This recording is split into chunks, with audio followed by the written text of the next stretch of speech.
కేంద్ర ప్రభుత్వం తీసుకువస్తున్న E20 petrol వాడకం వల్ల వచ్చే నష్టాలను ప్రజలకు వివరించాలని ఆమ్ ఆద్మీ పార్టీ రాష్ట్ర కన్వీనర్ సిరా రమేష్ కుమార్ సూచించారు.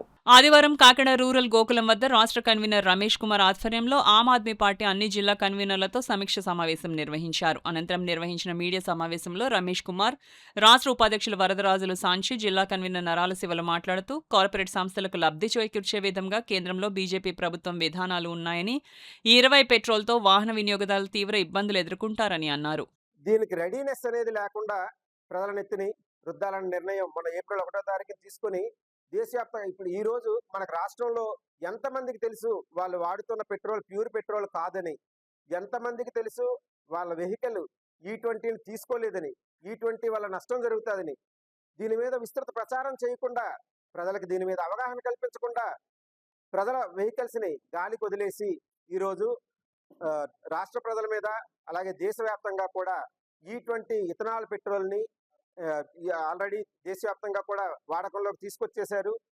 మేము చేస్తున్న కార్యక్రమం ఏంటంటే రాష్ట్ర ప్రజలకి అసలు ఇథనాల్ వల్ల ఇంజిన్కి ఎలాంటి నష్టం కలుగుతుంది, అలాగే కారులో ఉన్న పార్ట్లకు ఎలాంటి నష్టం కలుగుతుంది, అలాగే మైలేజ్లో ఎంత నష్టం కలుగుతుంది, అంటే ఏదైతే కేంద్ర ప్రభుత్వం దీని ద్వారా దేశానికి మంచి జరుగుతుందనో రైతులకు మంచి జరుగుతుందనో చెప్తున్నారో ఆ మంచి ఏది జరగట్లేదు సరికదా, వెహికల్స్ పాడవుతున్నాయి, మైలేజ్ రావడం లేదు అన్న విషయాన్ని ప్రజల్లోకి తీసుకువెళ్ళి ప్రజల్లో అవగాహన కల్పించి దేశవ్యాప్తంగా కూడా ప్యూర్ పెట్రోల్ ఆప్షన్ కూడా ఇచ్చే విధంగా కేంద్ర ప్రభుత్వాన్ని ఒక అనౌన్స్మెంట్ ఇచ్చి ఆ ప్యూర్ పెట్రోల్ ఆప్షన్ కూడా ఒకవైపు వాళ్ళు నమ్ముకోనివ్వండి, E20తో పాటు ప్యూర్ పెట్రోల్ ఆప్షన్ కూడా ఇవ్వాలని చెప్పి మా గళాన్ని దేశవ్యాప్తంగా కూడా వినిపిస్తున్నాము. దానికోసమే ఈరోజు ఈ టౌన్ హాల్ కార్యక్రమాన్ని కాకినాడలోని నిర్వహిస్తున్నాము.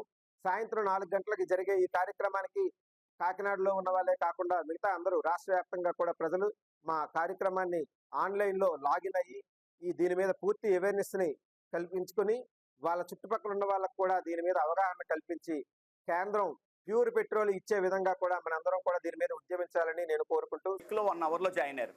అంటే E20 పెట్రోల్ అయితే ఏదైతే ఉందో అది ఎంత ప్రమాదకరం అనేది అరవింద్ కేజ్రీవాల్ గారు చాలా క్లియర్గా ఢిల్లీలో నేషనల్ టౌన్ హాల్లో తెలియజేశారు. మీకు మా సభ్యులు కూడా మాట్లాడారు, కృష్ణమోహన్ గారు మాట్లాడారు, మా సాంచి గారు కూడా ఇప్పుడు దానికోసం తెలియజేశారు. ఏంటంటే ప్రజల ఎవరికి కూడా తెలియట్లేదు. సో మెల్లిమెల్లిగా E20 పెట్రోల్ని అలవాటు చేస్తున్నారు. మనం వాడి ఇప్పుడు బైక్స్ అయితే ఉన్నాయో BS6 ఇంజిన్స్ కొత్తగా తీసుకొచ్చారు. BS4 ఇంజిన్స్ ఉండి BS4 ఇంజిన్స్కి ఈ పెట్రోల్ ఇథనాల్ పెట్రోల్ ఏదైతే ఉందో అది సరికాదు. ఇది మీరు ఎవరన్నా అబ్జర్వ్ చేసి చూడండి, మెల్లిమెల్లిగా బండి స్లో అవ్వడం కానీ, కార్బొరేటర్ పాడవడం కానీ, ఆ పిస్టన్స్ ఏదైతే ఉన్నాయో అందులో కార్బన్ పడడం కానీ జరుగుతుంది. ఎందుకంటే ఇది ఒక లిక్కర్ లాంటిది అనమాట. ఈ ఇథనాల్ అనేది పెట్రోల్ అయితే అవైబ్రేట్ అవుతుంది, కానీ ఇథనాల్ని ఓపెన్ చేసి అలా పక్కన పెట్టారనుకోండి అందులో పవర్ పోయి వాటర్ మాత్రమే మిగులుతుంది. మీరు చాలా బంకుల్లో గమనించారు, వాటర్ వస్తుంది కొడుతుంటే పెట్రోల్ వాటర్ వస్తుందని చాలా మంది అన్నారు. పెట్రోల్ అయితే వాటర్ కలపరండి, అది ఇథనాల్ పెట్రోల్ అయితేనే ఆ ఇథనాల్ అవైబ్రేట్ అయిపోయి పెట్రోల్ అయిపోయిన తర్వాత వాటర్లా ఉండిపోద్ది. సో మీరు ఎప్పుడైనా అబ్జర్వ్ చేయండి, ప్రతి బళ్ళలోని వాటర్ కొంచెం దిగుతుంది. ఇప్పుడు మెకానికల్ చాలామంది నేను అడగడం జరిగింది, బట్ వాటర్ రావడం కార్బొరేటర్లో వాటర్ రావడం ఇది జరుగుతుంది. ఇప్పుడు కార్బొరేటర్లు లేని బళ్ళు వచ్చినాయి కాబట్టి అందులో కొంచెం వరకు సెట్ అవుతుంది BS6 ఇంజిన్స్కి. అది BS4 ఇంజిన్స్ చాలామంది 75% పీపుల్ వాడేది BS4 ఇంజిన్స్ వాడుతున్నారు. కొత్తగా వచ్చిన ఇంజిన్స్ ఎవరు వాడట్లేదు, చాలా ట్రబుల్ ఫేస్ చేస్తున్నారు. మా పార్టీ తరపు నుంచి ఏవైతే E20 పెట్రోల్ ఉందో దీన్ని మేము కంప్లీట్గా అవాయిడ్ చేస్తున్నాం. వాటర్ సమస్య, ఇంజిన్ సమస్య, ఈ ఇథనాల్ 20 అనేది తీసుకొచ్చడానికి ముఖ్య కారణం ఏంటంటే అండి, కార్పొరేట్ల కొమ్ము కాయడానికి మాత్రమే బీజేపీ ప్రభుత్వం ఇథనాల్ని తీసుకొచ్చిందని మేము ప్రగాఢంగా విశ్వసిస్తున్నాం.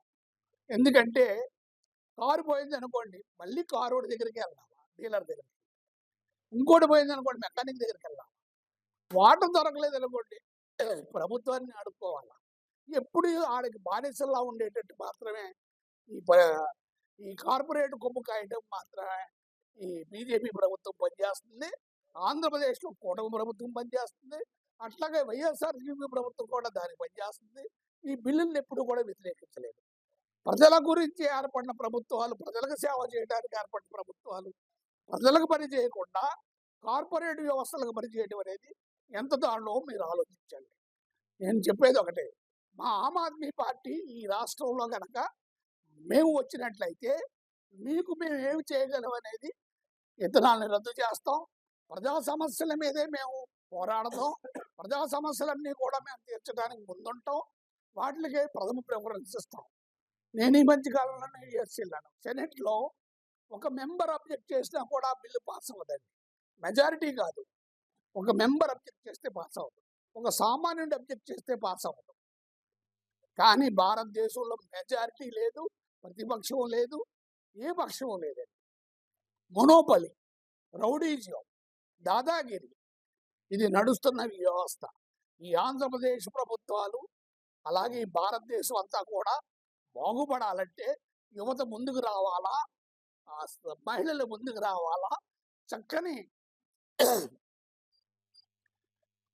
వాళ్ళు ఒక సదుద్దేశంతో ఈ దేశాన్ని మార్చుకొని ఇది మా దేశం అని గర్వపడేటట్టు వాళ్ళ ముందుకు రావాలని నేను కోరుకుంటూ ఆమ్ ఆద్మీ పార్టీలో జాయిన్ అయ్యి వాళ్ళందరూ కూడా సపోర్ట్ చేయవలసిందిగా కోరుతున్నాను.